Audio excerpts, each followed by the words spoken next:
Bob Hansen. I was an AMS-3, E4, petty officer, third class. Found out a little later on we thought we were going to go back to the Med in '72. And they said, no, got to change the plans before you need. We're sending to WestPac, Vietnam. That's going to be interesting, a little different. So I took the car home and then got back to Norfolk. We had our shakedown cruises, and then we left Norfolk early in June. I don't know if it was June 3rd or June 6th of '72 to take off to go to WestPac. So we went through the North Atlantic. We had a shellback ceremony when we crossed the equator, and I think only about 1/4 of the crew had been across the equator before, and they're the guys that do the initiation when you cross the equator. So it was quite a show of all the guys going through the shellback initiation.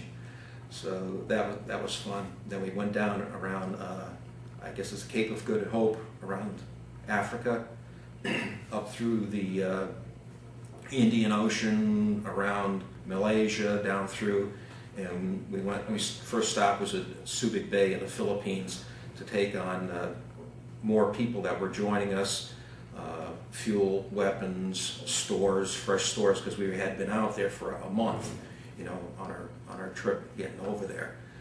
So it was 3 days in the Philippines, and then we left. We went off of South Vietnam to get the pilots requalified for carrier landings. They hadn't flown for a month, so they had to do that first, get them used to flying it again.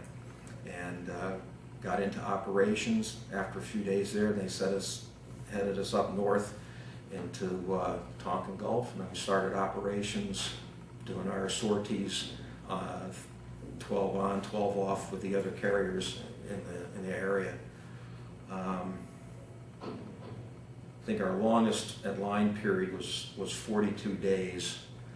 At one point, we had a fire in the number 2 catapult, in the lagging of the number 2 catapult. So that shut us down. We had to go back to the Philippines for repairs. It buckled the deck up. It was a pretty good fire and lagging because all the oil soaked around the steam pipes and stuff. So that sent us in for repairs for a few days. And one of the times in Subic, took a trip, went to Manila with one of the guys from my department, and went to the military cemetery in Manila, and just saw the sights. We were supposed to go to Corregidor, but I guess they couldn't run the hydrofoil. It was too rough that day.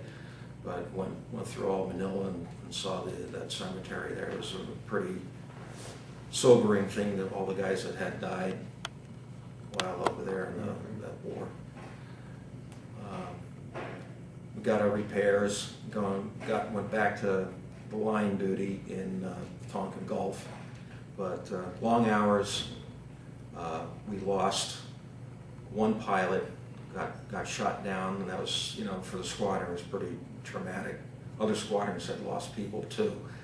And then another one, Lieutenant Tom Whelan, he was a POW. He got shot down over the north, but he was a POW.